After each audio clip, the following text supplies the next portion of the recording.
逆転したりとかもセッティングでしたんですけど、結構フロントのフィーリングがあまり走らないフィーリングになってしまって、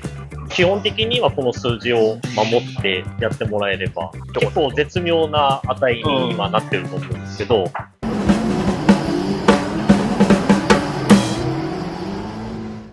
皆さんこんにちは、ノリスケオートワークスです。今日はジョイナスに来ております。私の車にはスタバさんの GYD550、このジャイロがついております。このジャイロ結構いろいろできてかなりいいんですけども、ジャイロの数値を気にする人が多いんですけども、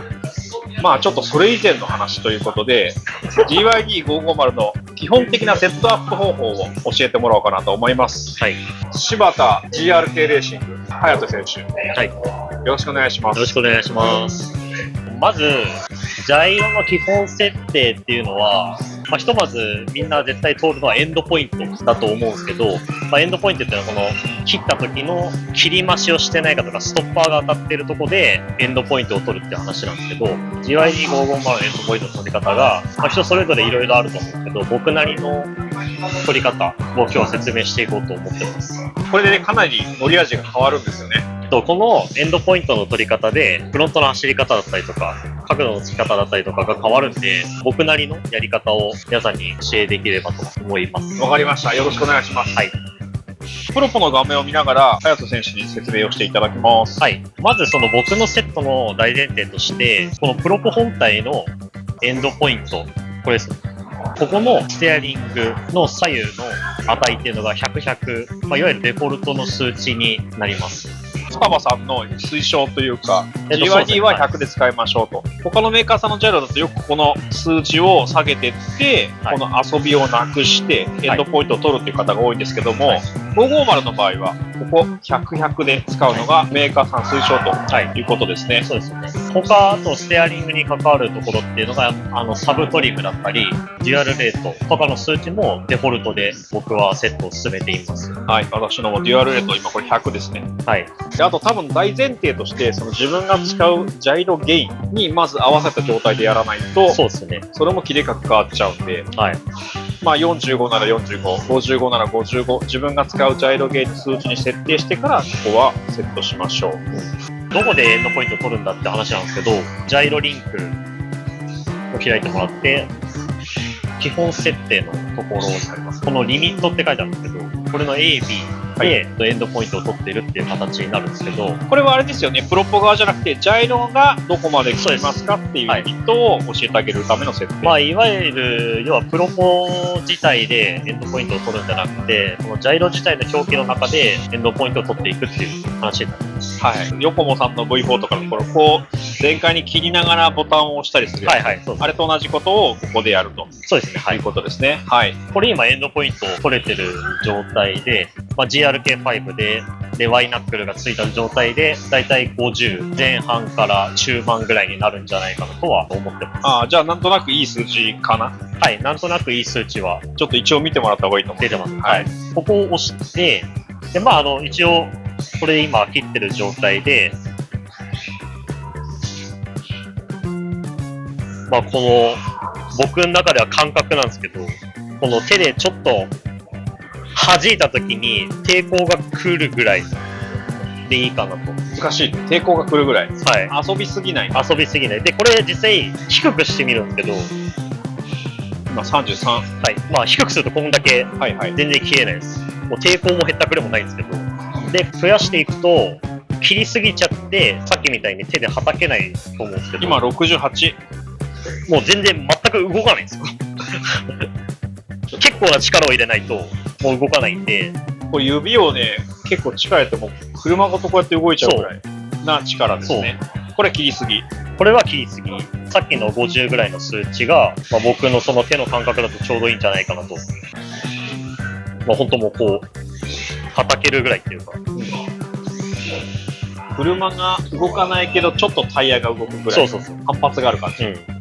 これが切りすぎてない状態っていう、このぐらいがいいんじゃないかなとは思います。もう一個あって、はい。これは基本的に今、ジャイロの介入をしていない状態。では、サーボだけのエンドポイントの状態になってて、このジャイロデータってことするんですけど、ここの2つの数値を見てもらって、はい。この2つの数値、ST コントロールゲインとテールスライドスピード。はい、これに注目してもらいたいんですけど、試しにこの2つの値を結構下げているんです。はい。で、これで何が起きるかっていうと、テアリング見てもらいたいんですけど、切った時に全然エンドポイントが取れない状態になるんですよ。要するに切り切ってないわけです。はい。今、ストッパーも当たってないんで、うん切り切れてない状態。うん。実際この ST コントロールゲインとテールスライドスピードっていうのが、通知によってハンドルの切れる量が変わってしまうんです。うん。うん。じゃあ上げればいいじゃないかって話なんですけど、数値をどんどん上げていくと、ハンドルが切りすぎちゃって、逆に詰まる傾向っていうか、さっきせっかくエンドポイントをいい感じで取ったのに、ジャイロ自体の介入が入ると、もう結構切っちゃって、もうさっきと同じようにもう全く動かないような状態になってきちゃうんですよ。ナックルストッパーが当たってるんだけど、さらにこそうう、切ろうとしてる状押し切っちゃ態。って、フロントが詰まる方向になっちゃうんですね。なので、僕はもうここでももう一回エンドポイント取ってるようなイメージでやってて、だいたいこの GRK5 のラックの話になってくるんですけど、この数値がだいたい35と45ぐらいの値が僕の中では調子いいんじゃないかというふうには思ってて、で、これ実際ラックによって数値が結構上下するんですけど、例えば横茂さんのラックだったりとか、レイブ D さんのラックだと、多少数値がずれることあるんですけど、大体このぐらいの切れが、これでさっきと同じぐらいの叩き気味にはなってるんですね。基本的に僕はハンドルを切りすぎない方が好きで、ハンドルを切りすぎるとどうしてもやっぱり追走で遅れを取ったりとか、すぐハンドルがまっすぐに戻せなくなって、それが嫌なんで、できるだけこの数値は、この切った時のエンドポイントがギリギリ取れるぐらい数値にしてます。切り切んないと困っちゃうけど、切れなさすぎると困るし、そう。一番いいところ。結構絶妙な値に今なってると思うんですけど、要するに、ラックによって違うってことなんで、今 GRK5 の場合は35、45だけども、横茂さんとか、あとワイパーの人とか、多分いると思うんで、結局この切った時に切り切る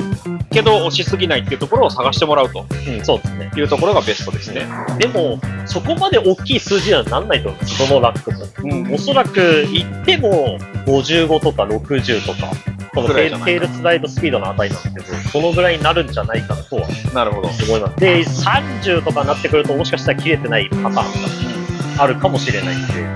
大体50前後になるんじゃないかとは思います。この数値が違って、この切れ量が変わると、同じジャイロが効いてても、手を入れた感覚が全然違うから、そうですね。数値が他一緒でも、かなり走り変わっちゃうよとそうですね。いうところですね。はい。で、あと1個ちょっと気になるとしたら、この ST コントロールゲインとテールスライドスピードのこの差ですよね。僕は結構 GYD550 を使い続けてきて、大体この差が10ぐらいずれてる方がちょうどいいんじゃないかなっていうふうに思ってて、基準として。逆転したりとかもセッティングでしたんですけど、そうすると結構フロントのフィーリングがもうあまり走らないフィーリングになってしまって、ST コントロールゲインの方が低めで、テールスライドスピードの方が高い数字の方がいいかなっていう傾向にあって、セッティングをする上でも10ずれを守ってやっていくというか、ちょっと塔をいじったりとかするとエンドポイント取れなくなる瞬間が出てくるんで、それをちょっと上げたいなっていう時はこの数字を1ずつ上げたりとか1ずつ下げたりとか、そういう風なやり方を僕はしてて、1でも結構数値変わるんで、一気に3とか5とかやっちゃうともう車が全然違うものになっちゃうんで、この2番の GYD550 に関しては1ずつで全然いいかな。あとはやっぱ皆さん好みがあって、手をたくさん入れたいとか、なるべくジャイロ任せにしたいみたいな人多分いると思うんだけども、そうすると、基準は10なんだけど、7だったり、11、12だったりみたいなところで、ST を割合的にちょっと多めにしていくと、手が入りやすい方向に行くっていうイメージで合ってますかね。そうですね。基本的にはこの数字を守ってやってもらえればいいのかなとは思います。なるほど。ということで、このチャンネルではこのようなメカの使い方とかラジコンに関する情報を発信していきますので、よろしければチャンネル登録と高評価よろしくお願いします。本日の動画は以上となります。隼人選手ありがとうございました。次の動画でお会いしましょう。